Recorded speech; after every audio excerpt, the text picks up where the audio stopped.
কষ্ট হয় এই সিস্টেমটাকে দেখে, যে আমরা সবাই মিলে পারলাম, এই সিস্টেমটা পারলো একটি সন্তানহারা মাকেও ফ্রাস্ট্রেটেড করে দিতে। আশা করি কাকিমা সবার জন্যই লড়বেন। উনি বলছেন যে বিজেপি না করলে তো বিজেপি আমার মেয়ের ন্যায় করবে না, এই সিস্টেমটাকেই বদলাতে চাইছি। মানুষের ক্ষোভটা কি জাস্টিফাইড নয়, যথাযথ নয়? তাহলে তো বদল হওয়া উচিত। 26-এর বিধানসভাতে লাল ঝান্ডা বিধানসভার ভেতরে থাকবে। উনি মীনাক্ষীতে কনসেন্ট্রেট কেন করছেন? উনি তো দীর্ঘদিনের এমপি, উনি উত্তরপাড়ার ডেভেলপমেন্টে কনসেন্ট্রেট কেন করছেন না? তৃণমূলের নাম লেখানো মানে কি সব কিছু জলাঞ্জলি দিয়ে দেওয়া? তাহলে আগে যেগুলো বলতে সেগুলো মিথ্যে, না এখন যেগুলো বলছো সেগুলো মিথ্যে?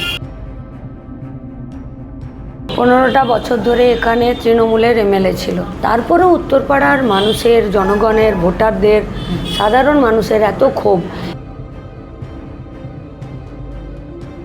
নমস্কার, আমি অভিষেক সেনগুপ্ত, আপনারা দেখছেন বেঙ্গল পলিটিক্স। আজকে আমার সঙ্গে রয়েছেন এমন একজন যাকে নিয়ে সর্বত্র শুধু চর্চা চলছে, মীনাক্ষী মুখার্জি।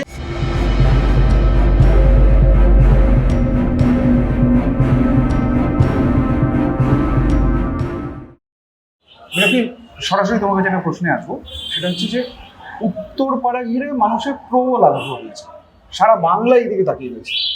মানুষ বলছেন, বামপন্থী বলে বলছি না, সমস্ত মানুষ বলছেন বোধহয় এবার উত্তরপাড়াতে হিসেব বদলাচ্ছে। তুমি কি সেই হিসেব বদলের পদধ্বনি শুনতে পাচ্ছ? হিসেব বদলানো উচিত। 15টা বছর ধরে এখানে তৃণমূলের এমএলএ ছিল, 15টা বছর ধরে তৃণমূলের এমপি। পৌরসভাগুলো এরকম বছরের পর বছর, দশকের পর দশক, পঞ্চায়েতগুলোতেও এটাই তাই 15টা বছরে। তারপরেও উত্তরপাড়ার মানুষের, জনগণের, ভোটারদের, সাধারণ মানুষের এত ক্ষোভ, এবং ক্ষোভগুলো কিছু বিরাট কিছু চাওয়া পাওয়ার নয়। খেলার মাঠ ছিল, মাঠটা দখল হয়ে গেছে। পুকুর ছিল, বুঝিয়ে দিয়েছে।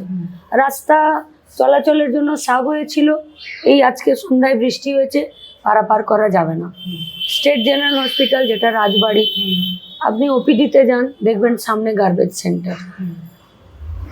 স্বভাবত গোটা উত্তরপাড়াটাই আজকে গার্বেজ সেন্টার। আপনি রাস্তা দিয়ে হাঁটুন, তো মানুষের ক্ষোভটা কি মানে জাস্টিফাইড নয়, যথাযথ নয়?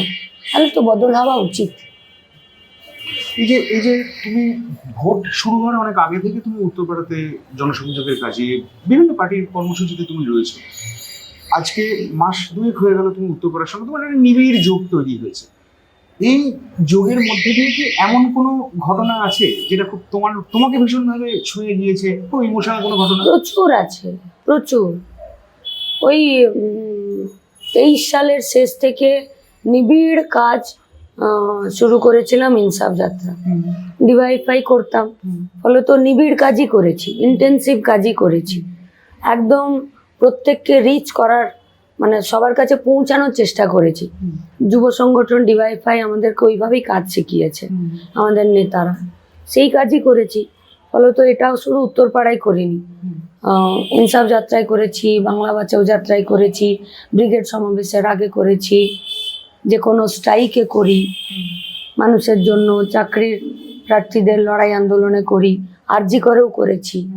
যেখানে বসেছি সেখানে একদম 11-12 আগস্ট থেকে শুরু করে সেপ্টেম্বর অবধি নিবিড়ই করেছি। উত্তরপাড়াতেও আমরা যেখানে আছি, আমাদের পার্টি কমরেডরা, সংগঠনে আমাদের প্রাক্তনীরা সবাই নিবিড় কাজই করছে। রাজনীতিটা হাওয়ায় হয় না, রাজনীতিটা মাটিতে পা দিয়ে হয়। সেই এতে আমাদের কষ্ট হয় এইগুলো দেখে, যে কোনো এলাকায় মানুষ যখন বিপদে আছে, সে যখন তার দাবিটাকে রেজ করছে, তখন তাকে ভাগ করা হচ্ছে যে এ বুথে তো ভোট পায়নি, তাই তোমার কাজ হবে না। মানে সরকারি কাজকর্মের এই ক্রাইটেরিয়া, সরকারি কাজকর্ম করার এই কোয়ালিটি, মানে এই ক্রাইটেরিয়া, এই মানদণ্ডগুলো কোথায় ঠিক হচ্ছে? আর যদি এটা মানদণ্ড না হয়, তাহলে পশ্চিমবঙ্গ সরকার সেই জনপ্রতিনিধিকে আটকাচ্ছে না কেন? যদি সরকার জনপ্রতিনিধিকে এই কাজ করতে বলছে, তাহলে জনপ্রতিনিধি কেন তার বিরোধিতা করছেন না। আর যদি জনপ্রতিনিধি এবং সরকার, আমি পাড়ার জনপ্রতিনিধির কথা বলছি, পঞ্চায়েতের মেম্বার, কাউন্সিলর, যদি এই নেক্সাস তৈরি হচ্ছে, তাহলে গোটা পাড়া মিলে যখন পাড়া বৈঠকে চিৎকার করে বলছে, তখন তো পজিটিভ রেজাল্ট পাওয়া যাচ্ছে। আমরা প্রায় 1.5-2 মাস আগে এখানে একটি 22 প্লট বলে একটি 6 নম্বর ওয়ার্ডের জায়গা আছে, সেখানে আমরা প্রথম দিকের পাড়া বৈঠক করেছিলাম। আচ্ছা, অনেকগুলো মিডিয়া এসেছিল। তো আমরা যখন পাড়া বৈঠক করেছিলাম, তো ওরা বললো যে আমাদের নালি পরিষ্কার হয় না। আমাদেরকে মিডিয়া যখন জিজ্ঞেস করছে কি হবে ভোট, এই আমরা ওসব বাদ দিন, এই নালিটা কি হবে বলুন। আজকে 2 মাস পর ওই পাড়া দিয়েই আজকে আমরা জনসংযোগ করে এলাম, ওই নালিটা আজকে তৈরি হচ্ছে। লড়তে পারলে, কথা বলতে পারলে, ন্যায়সঙ্গতভাবে গোটা পাড়া এক জায়গায় করতে পারলে, সদিচ্ছা নিয়ে পশ্চিমবঙ্গে বদল সম্ভব। আর সেই বদলটাই পশ্চিমবঙ্গে অবশ্যম্ভাবী হতে চলেছে, হবে। তুমি একটু আগে আরজিকরের প্রসঙ্গ তুললে। আরজিকর কাণ্ড, আমরা এই কাণ্ড বলি যে যেভাবে একটা ম্যাসিভ জায়গা নিয়েছিল, এটা তুমি না থাকলে তো হতো না। তুমি, কলতান, ধ্রুব, এরা যেভাবে ওই দিন বুদ্ধবাবুর শেষ যাত্রা ছিল, সেখান থেকে তোমরা বেরিয়ে গিয়ে আরজিকরের ঘটনাটা তোমরা প্রথম স্পার্ক তোমরা তৈরি করেছিলে। আর যখন নভার মা বলছিল যে সিপিএম স্বার্থসিদ্ধির জন্য বলেছিল, কষ্ট হয় না? কষ্ট হয়। কষ্টটা ওনার প্রতি রাগ বা ওনার প্রতি ক্ষোভ বা ওনার প্রতি দুঃখ কষ্ট হয় না। কষ্ট হয় এই সিস্টেমটাকে দেখে, যে আমরা সবাই মিলে পারলাম, এই সিস্টেমটা পারলো একটি সন্তানহারা মাকেও ফ্রাস্ট্রেটেড করে দিতে। আমরা দেখেছি সন্তানহারা মারা জেদি হয়ে যায়, সাহসী হয়ে যায়, তখন সব বাচ্চারা তার মা হয়ে যায়। মানে সব, মানে তার কাছে সবাই বাচ্চা হয়ে যায়। তিনি সবার জন্য লড়ে যান। আশা করি কাকিমা সবার জন্যই লড়বেন। কিন্তু এই সিস্টেমটা একটি শোকে কাহিল মাকেও এতটা ফ্রাস্ট্রেটেড করে দিলেন যে উনি বলছেন যে বিজেপি না করলে তো বিজেপি আমার মেয়ের ন্যায় করবে না। এই সিস্টেমটাকেই বদলাতে চাইছি। বিশ্বাস করেন আপনি যে বিচার পাওয়া যাবে? কেন পাওয়া যাবে? মানে উনি যে কথা বলছেন সেই পরিপ্রেক্ষিতে যে বিজেপি করলে ন্যায় হবেই। 26-এর বিধানসভাতে লাল ঝান্ডা বিধানসভার ভেতরে থাকবে। কবর থেকে হলেও এই ফাইল তুলে আনবে, কোনো আপোষ হবে না।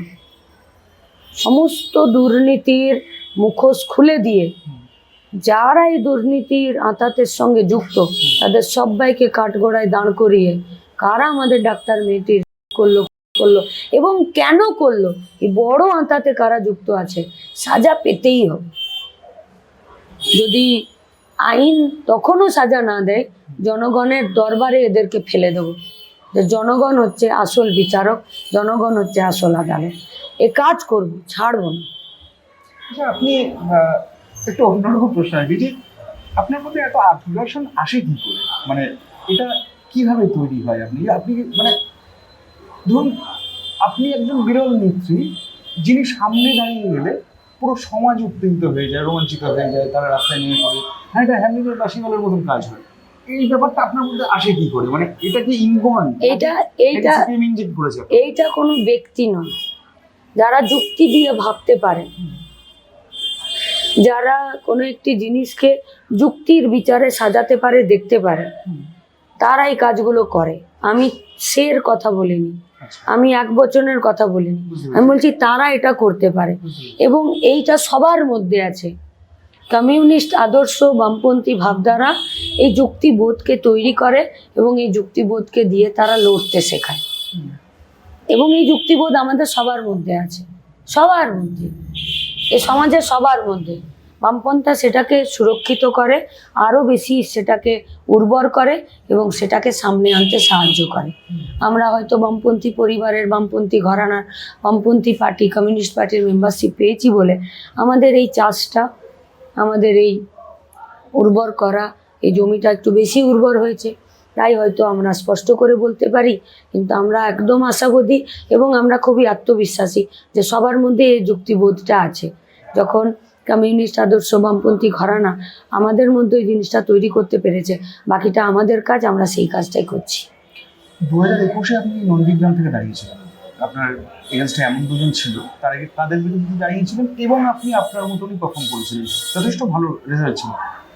কী হয়েছে ভোটের ফলাফল সে সবাই জানে। 2021 আর 2026 এই 5 বছরের পরে যে নির্বাচনের দিন আছে তার মধ্যে ফারাক কতটা, বা আপনি ওই নির্বাচন থেকে কি কোনো শিক্ষা নিয়েছেন যেটা এখানে অ্যাপ্লাই করছেন? উল্টো দিকে যারা বিরোধীরা আছে তাদের মধ্যে ফারাক এটুকুই যে তারা সেদিনকে যতটা মানে একদমই খারাপ মানসিকতা ছিল, যতটা দুর্নীতিগ্রস্ত ছিল, যতটা নিজেদের মধ্যে পলিসিগত আঁতাত করেছিল, আজকের ডেটে তারা আরও বেশি খোলাখুলি এসেছে, আরও বেশি দুর্নীতিগ্রস্ত হয়েছে, আরও বেশি মানুষকে পাত্তা না দিয়ে নিজেরা নিজেদেরকে সর্বেসর্বা বলে মনে করছে, আসলে ভুল করছে। সেদিনকেও তৃণমূল বিজেপির বিরুদ্ধে লড়াই ছিল, আজও তৃণমূল বিজেপির বিরুদ্ধে। সেদিনকে ছিল গোটা রাজ্যের মানুষকে মাথা নামিয়ে বাঁচতে তারা বাধ্য করছিল, পুলিশ প্রশাসন মানি পাওয়ার মাসল পাওয়ার সবটাকে ব্যবহার করে। আজকের পশ্চিমবঙ্গ সেই চাপ, সেই মাথা নামিয়ে বাঁচানোর যে ওদের চেষ্টা, ওদের যা মানি পাওয়ার মাসল পাওয়ার, ওদের যা প্রশাসনিক যে ক্ষমতাকে ওরা ব্যবহার করে মানুষকে দাবিয়ে রাখছিল, আজ সেখানে ফারাক ঘটেছে। মানুষ আর মানি পাওয়ার মাসল পাওয়ারকে, প্রশাসনিক পাওয়ারকে আর ভয় পাচ্ছে না, মানুষ এখন মাথা তুলে দাঁড়াচ্ছে। এই ফারাকটা জনগণে হয়েছে, আর ওদের ফারাকটা আরও খারাপ, আরও বেশি নালীর খাদের সাইডে ওরা দুজনে চলে গেছে। আপনি আপনার প্রচারে রাহুলকে মিস করেছে এই ইনসিডেন্টের পর? এই কারণে জিজ্ঞেস করছি কারণ রাহুল তো সাধারণত প্রচারে যেত, বামেদের প্রচারে যেত, তার হঠাৎ করে এই ভোটের মধ্যেই আর কি।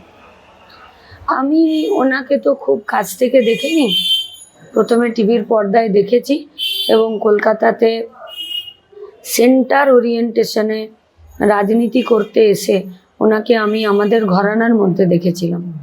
ওনার ব্যক্তিত্ব, ওনার ইন্টারভিউ, ওনার কথাবার্তা, আমাদের প্রচারে ওনার অংশগ্রহণ, এবং ওনাকে আমি যখন ওনাকে জানতাম না যে উনি কোন ঘরানার, তখন ওনার যা অভিনয় দেখেছি, এই সবগুলোকে নিয়ে একটি ব্যক্তি মানুষের প্রতি একটি শ্রদ্ধা এবং একটি আকর্ষণ এবং আবেগ তৈরি করে, সেটা পেয়েছি।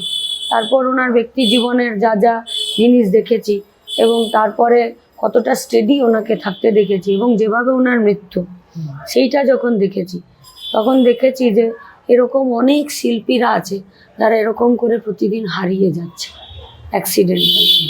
ফলত এটা একটি বড় আমাদের ক্ষতি, বামেদের নয়, গোটা পশ্চিমবঙ্গের, সমাজের ক্ষতি, গোটা পশ্চিমবঙ্গের ক্ষতি।